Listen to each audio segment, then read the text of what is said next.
Eu sempre falo, se uma só for atingida, para mim Com já certeza, valeu né? todo O preço de uma alma, né?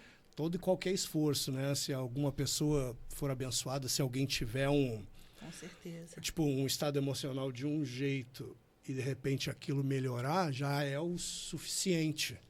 E eu acho que uma das coisas uma das ferramentas que a gente utiliza para isso é a arte, de modo geral.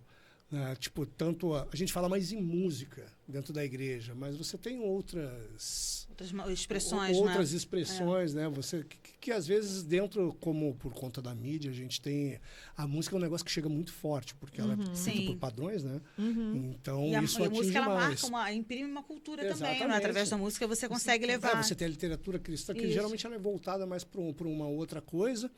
Você tem ainda não tão forte que é o teatro cristão. Existe Giovanni Si, existe alguns outros grupos, mas um pouco. E o cinema cristão que está voltando com uma certa força, com certa expressão. E é lindo quando se pode juntar isso, né? Com certeza. Eu fiz uma música chamada Maria, Tu Sabias, com o meu coral ano passado. Sim, isso. E eu, antes de fazer, eu mostrei para eles, foi até uma igreja mesmo que fez, e era uma apresentação completa.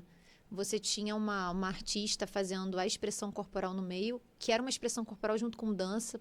Incrível a mulher, assim, é para emocionar qualquer um. Você vê que é uma coisa de Deus, né? Sim. Os cantores maravilhosos também. E era completo, porque você tinha a atuação, você tinha o canto e você tinha a dança. Tem a expressão corporal, vocal, lindo. Tudo. E assim, a arte, ela é divina, né?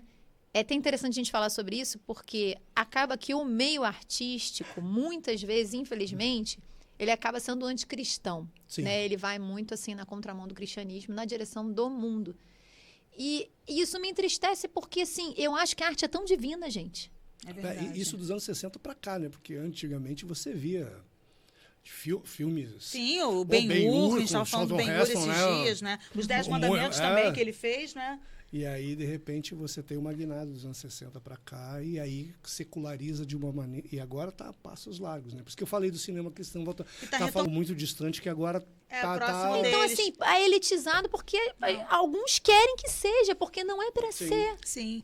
Não, e assim, e para você, também, você viveu essa experiência de a música ser iniciada na sua vida através dessa modalidade de canto. E vai que isso também aconteça com outras pessoas.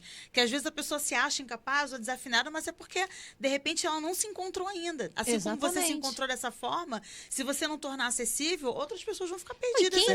E quem diria que uma menina desafinada ia virar uma cantora lírica? Não, sim, porque mesmo. É difícil você descobrir talento para música num lugar que não tem instrumento. Sim, é verdade. Difícil você descobrir coisas onde você não tem acesso. Não tem as ferramentas ali disponíveis, né? Não tem quem esteja disposto a ensinar também, né? E tal. Que é dar continuidade. E... Pode falar um recadinho sobre a dublagem também? Pode defender? Pode defender a dublagem? Pode? Pode. É um recado para quem está nos ouvindo aí. Você pode dar um recado profissional e dar um recado também espiritual, né? Aí. Então, eu queria falar... defenda a dublagem viva, eu preciso falar isso, gente, porque a gente tem uma ameaça aí constante, né, da inteligência artificial. E vamos defender as pessoas, né? Porque assim, essa foi a maneira que o Senhor me abençoou. A dublagem, ela entrou na minha vida como uma bênção, porque eu posso ter uma vida familiar cristã e posso trabalhar com arte e viver de arte, que é o meu amor. Né? Então, assim, a dublagem, ela é um presente para mim. Eu tô falando de forma pessoal. Para mim foi um presente mesmo.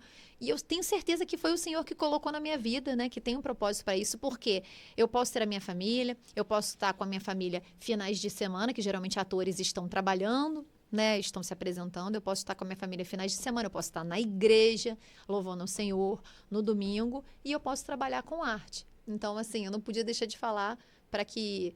quem puder, né, possa defender a dublagem viva, né, porque a inteligência artificial ela tem que ser para nos ajudar e não para nos substituir, né? Então, tá ligado, né? Eu falei aqui de dublagem, falei de Deus, as duas coisas para mim estão ligadas, né? E todo o meu trabalho, tudo que eu faço, é para honra e glória do nome do Senhor. Amém. Então, assim, muitas vezes já fiz trabalhos e pessoas vieram falar comigo porque eram fãs do meu trabalho e eu tive uma oportunidade de falar de Deus para essa pessoa.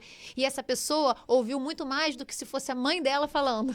Porque quem estava falando era a voz de uma personagem que ela gosta. Sim. Então, a gente consegue honrar o Senhor com qualquer coisa que a gente faça, qualquer que seja o nosso emprego, a gente consegue honrar o Senhor. Gostou desse corte? Então vai lá e assiste esse vídeo na íntegra. E não esqueça de curtir e compartilhar.